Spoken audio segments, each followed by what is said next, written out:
Shri PMA Sameer, അങ്ങേക്ക് 7 minute. Sir,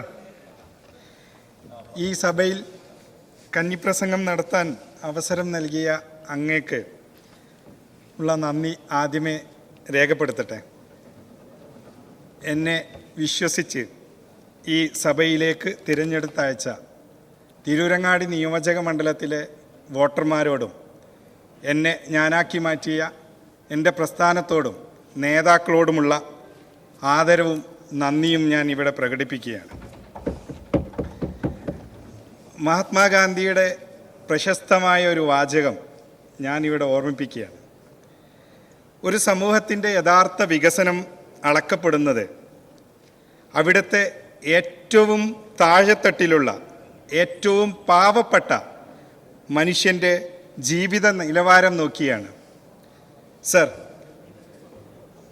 ബഹുമാനപ്പെട്ട ധനകാര്യ വകുപ്പ് മന്ത്രി ഈ സഭയിൽ അവതരിപ്പിച്ച പുതുക്കിയ ബജറ്റ്, അതിൻ്റെ രേഖകൾ പരിശോധിക്കുമ്പോൾ നമ്മുടെ രാഷ്ട്രപിതാവ് വിഭാവനം ചെയ്ത സങ്കല്പത്തോട് 100% നീതി പുലർത്തുന്ന ഒരു വികസന രേഖയാണ് നമ്മുടെ പുതുക്കിയ ബജറ്റ്. കേവലം സർക്കാരിൻ്റെ വരവ് ചെലവ് കണക്കുകൾക്കപ്പുറം കേരളത്തിൻ്റെ ശോഭനമായ ഭാവിയിലേക്കുള്ള ഒരു വഴികാട്ടിയാണ് ഈ പുതുക്കിയ ബജറ്റ്. അതുകൊണ്ട് തന്നെ അതിയായ അഭിമാനത്തോടെ, തികഞ്ഞ ഉത്തരവാദിത്തത്തോടെ ഞാൻ ഈ പുതിയ ബജറ്റിനെ പൂർണ്ണമായി അനുകൂലിക്കുന്നു. എന്തിനാണ് ഈ ബജറ്റിനെ അനുകൂലിക്കുന്നത് എന്നുള്ളതിനുള്ള കാരണങ്ങൾ ചോദിച്ചാൽ അതിനുള്ള ഉത്തരങ്ങൾ ഈ ബജറ്റിൽ തന്നെയുണ്ട്. എൻ്റെ ബഹുമാന്യരായ അംഗങ്ങൾ ഇവിടെ അതിലെ വിശദാംശങ്ങൾ ഒത്തിരി തവണ ആവർത്തിച്ചതാണ്.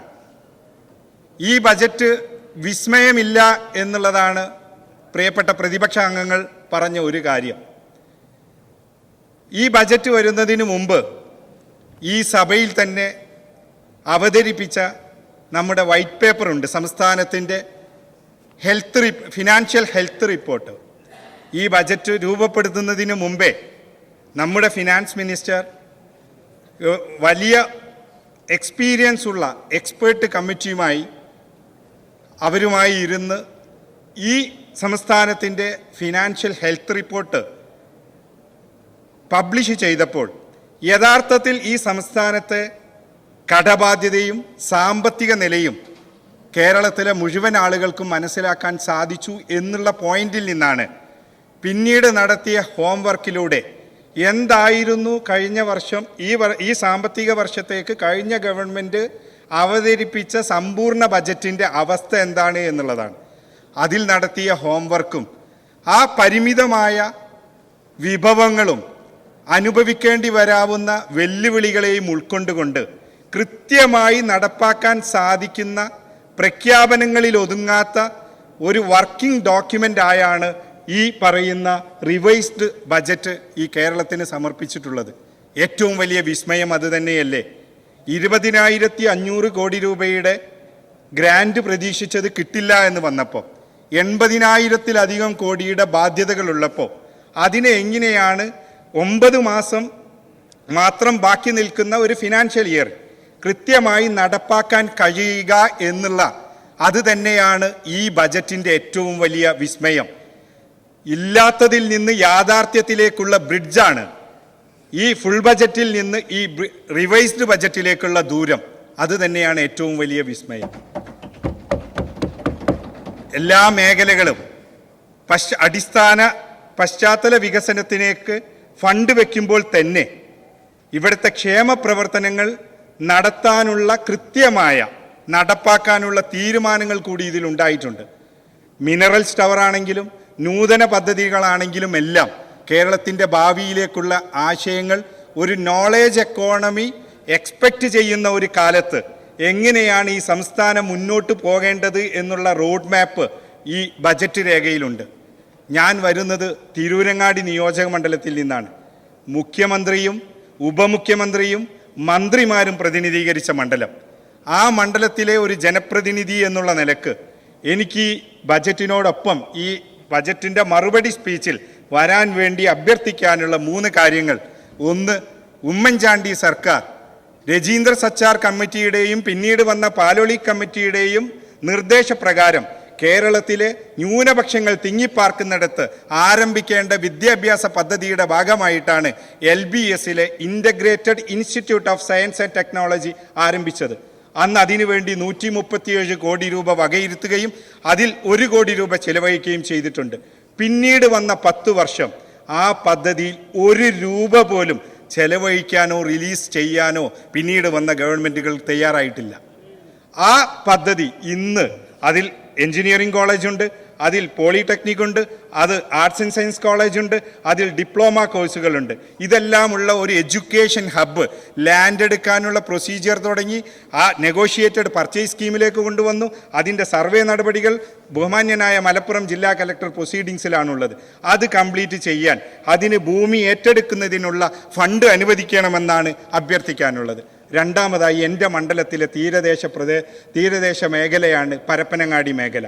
ഒരു വീട്ടിൽ തന്നെ 3-4 കുടുംബങ്ങൾ താമസിക്കുന്ന മത്സ്യബന്ധനത്തിൽ ഏർപ്പെടുന്ന ആ ജനത ഉൾക്കൊള്ളുന്ന സ്ഥലത്ത് ഈ ഒരു കണക്ക് ഉദാഹരണമായി പറഞ്ഞാൽ ആ മുനിസിപ്പാലിറ്റിയിൽ മാത്രം 841 കുടുംബങ്ങൾക്ക് വീടില്ല.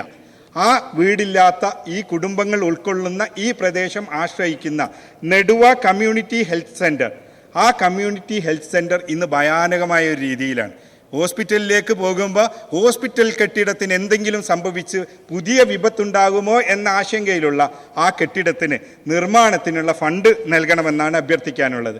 ഫണ്ട് നൽകണ്ടാത്ത ഒരു മികവിൻ്റെ കാര്യമാണ് മൂന്നാമത് പറയാനുള്ളത്. ഞങ്ങളുടെ തിരൂരങ്ങാടി താലൂക്ക് ഗവൺമെൻറ് ആശുപത്രി, ആ ആശുപത്രി 2 തവണ ഏറ്റവും നല്ല താലൂക്ക് ആശുപത്രിയുടെ സംസ്ഥാന അവാർഡ് നേടിയതാണ്. കേരളത്തിലെ ഏറ്റവും ലാൻഡ് ഉള്ള 4.68 ഏക്കർ ഭൂമിയുള്ള ബിൽഡിങ്ങുള്ള ഒരു ദിവസം തന്നെ 90 ആളുകൾക്ക് ഡയാലിസ് സൗകര്യം ചെയ്യുന്ന ആ ആശുപത്രി ജനറൽ ആശുപത്രിയായി കൺവേർട്ട് ചെയ്യണം എന്നാണ് അഭ്യർത്ഥിക്കാനുള്ളത്. ഞാനൊരു കമ്പനി സെക്രട്ടറിയാണ്. 2 പതിറ്റാണ്ടായി ഞാൻ കാണുന്ന, ഞങ്ങൾ അഭിമുഖീകരിക്കുന്ന ഏറ്റവും വലിയ പ്രശ്നം ഇവിടുത്തെ വ്യാപാരികളും വ്യവസായികളുമായി ഇവിടെ പ്രോജക്റ്റുമായി വരുന്ന ആളുകൾക്ക് അവർ ഗവൺമെൻറ്റിൽ നിന്ന് ഒരുപാട് ഇൻസെൻറ്റീവ് ഒന്നും പ്രതീക്ഷിക്കുന്നില്ല. അവർക്ക് വേണ്ട നിയമപരമായ പെർമിഷൻസും അവർക്കുള്ള അപ്രൂവലും സമയബന്ധിതമായി നടപ്പാക്കാനുള്ള ഒരു സിസ്റ്റമാണ് ഇവിടെ കൊണ്ടുവരേണ്ടത്. ആ സിസ്റ്റത്തിൻ്റെ ഏറ്റവും വലിയ ഇൻഡിക്കേഷൻ കൂടിയാണ് ഈ ബജറ്റിൽ പറയുന്നത്. വലിയ പദ്ധതികളെ കോർഡിനേറ്റ് ചെയ്യാൻ വേണ്ടി ഇൻവെസ്റ്റ്മെൻറ്റ് പ്രൊമോഷൻ ബോർഡ് കൊണ്ടുവരുന്നു. ഇത്തരത്തിലുള്ള പദ്ധതികൾ കൊണ്ടുവന്നാലേ ഈ പറയുന്ന കാലതാമസം ഒഴിവാക്കി ഈ പ്രൊമോട്ടർമാർക്ക്, ഈ എൻ്റർപ്രണേഴ്സിന് ഇവിടെ ബിസിനസ് കൊണ്ടുവരാൻ കഴിയും. നമ്മൾ ഈ സംസ്ഥാനത്തിൻ്റെ ഫൈനാൻസ് ബില്ലാണ് ഇന്ന് ചർച്ച ചെയ്യുന്നത്. ഫൈനാൻസ് ബില്ല് എൻ്റെ ഫൈനാൻസ് പോലെ വരവും ചെലവും നമ്മുടെ സാധാരണ ഒരു സ്ഥാപനത്തിൻ്റെ വരവും ചെലവും പോലെ തന്നെയാണ് ഒരു സംസ്ഥാനത്തിൻ്റെയും വരവും ചെലവും. കൃത്യമായി അക്കൗണ്ടൻറ്റിൻ്റെ ഭാഷയിൽ പറഞ്ഞാൽ ബാലൻസ് ഷീറ്റ് ഇല്ലാത്ത ഫിനാൻഷ്യൽ സ്റ്റേറ്റ്മെൻറ്റാണ് ഒരു സംസ്ഥാനത്തിൻ്റെ ബജറ്റ് എന്ന് പറയുന്നത്. ആ ഫിനാൻസ് ഡാറ്റ വെച്ച് നോക്കുമ്പോൾ നമുക്ക് വരവ് അധികരിച്ച് വരേണ്ടതുണ്ട്. അങ്ങനെ വരവ് അധികരിച്ച് വരേണ്ടതെങ്കിൽ നല്ല ഭൂമി, നല്ല കാലാവസ്ഥ, അതിലും മിടുക്കരായ മാൻ പവറുള്ള ഒരു സംസ്ഥാനം, ആ മിടുക്കരായ മാൻ പവറുള്ള ആളുകൾക്ക് ജോലി ചെയ്യാനുള്ള അവസരം ഈ സംസ്ഥാനത്ത് എന്താണുള്ളത് എന്നുള്ളതാണ്. IT-യെക്കുറിച്ച് ബഹുമാന്യരായ പ്രതിപക്ഷ അംഗങ്ങൾ 10 കൊല്ലം കൊണ്ടുണ്ടായ നേട്ടങ്ങളെക്കുറിച്ച് പറഞ്ഞു. IT-യിലെ PSU സ്ഥാപനങ്ങളെയും ടെക്നോ പാർക്കിൻ്റെയും ഫിനാൻഷ്യൽ സ്റ്റേറ്റ്മെൻറ്റ് നോക്കിയാൽ ആ IT-യിലെ അവരുടെ ഉണ്ടാക്കുന്ന ടേൺ ഓവറും അതിലുള്ള നെറ്റ് പ്രോഫിറ്റും കുറയുന്നതിൻ്റെ ഡാറ്റ നമുക്ക് പബ്ലിക് ഡോക്യുമെൻറ്റിൽ കാണാൻ പറ്റും. ഇന്ന് IT മേഖല ടെക്നോ പാർക്കിൽ നിന്ന് GCCയിലേക്കുള്ള ഒരു മാറ്റമുണ്ട്. Global capability centre. എൻ്റെ ഫിനാൻസ് മിനിസ്റ്റർ അഭിമാനപൂർവ്വം എനിക്ക് പറയാം, ഈ ഫിനാൻസ് മിനിസ്റ്റർ പോകുന്ന റോഡ് മാപ്പിൽ ഈ IT പാർക്കിലെ ടെക്നോ പാർക്കിൽ നിന്നും GCCയിലേക്കുള്ള നായിക ആ പറയുന്ന കൃത്യമായ റോഡ് മാപ്പ് വരച്ച് കാണിക്കുന്നുണ്ട്. അവിടെയാണ് ഈ തലമുറ ജോലി പ്രതീക്ഷിക്കുന്നത്. ആ മിടുക്കരായ ആളുകൾക്ക് ജോലി വേണമെങ്കിൽ ഇവിടെ വരുന്ന പദ്ധതികൾക്ക് ആ പദ്ധതികളെ വെൽക്കം ചെയ്തുകൊണ്ട് അവരുടെ പദ്ധതികൾ ഇവിടെ തുടങ്ങാനാവശ്യമായ സമയത്തിൻ്റെ ഡിലേ കുറയ്ക്കണമെന്ന് കൂടി ആവർത്തിച്ചുകൊണ്ട് കേരളത്തിന് ഞാൻ തിരൂരങ്ങാടി നിയോജക മണ്ഡലത്തിൽ ആദ്യമായാണ് എൻ്റെ ജീവിതത്തിൽ ഒരു സ്ഥാനാർത്ഥിയായി മത്സരിക്കുന്നത്. ഞാൻ ഒന്നും പറഞ്ഞിട്ടില്ല. ഞാൻ പുതിയ കേരളത്തിനായി അന്നത്തെ പ്രതിപക്ഷ നേതാവ് പറഞ്ഞ കാര്യങ്ങളാണ് ഞാൻ ആ പറയുന്ന വോട്ടർമാരോട് പറഞ്ഞത്. ഞാൻ വോട്ടെണ്ണി കഴിഞ്ഞപ്പോൾ 10,000 വോട്ട് ഭൂരിപക്ഷമുണ്ടായിരുന്ന മണ്ഡലത്തിൽ നിന്ന് 63,387 വോട്ടിൻ്റെ കേരളത്തിലെ രണ്ടാമത്തെ ഭൂരിപക്ഷം നൽകിയത് എനിക്കെൻ്റെ പാർട്ടിക്കാരല്ല, എനിക്കെൻ്റെ മുന്നണിയുടെ ആളുകൾ മാത്രമല്ല, അവിടെയുള്ള പൊതുജനം, പൊതു വോട്ടർമാർ ഒരുമിച്ച് ഈ പുതിയുഗ കേരളത്തിനായി ലൈനപ്പ് നിർത്തിയിട്ടാണ് എന്നെ ഇങ്ങോട്ട് പറഞ്ഞയച്ചത്. അതുകൊണ്ട് ഈ പുതിയുഗ കേരളത്തിൻ്റെ അതിന് ഏറ്റവും വലിയ സിഗ്നേച്ചറായി ഈ 2026-27 റിവൈസ്ഡ് ബജറ്റിനെ ഞാൻ ഒരിക്കലൂടെ അനുകൂലിച്ചുകൊണ്ട് നിർത്തുന്നു. ജയ് ഹിന്ദ്.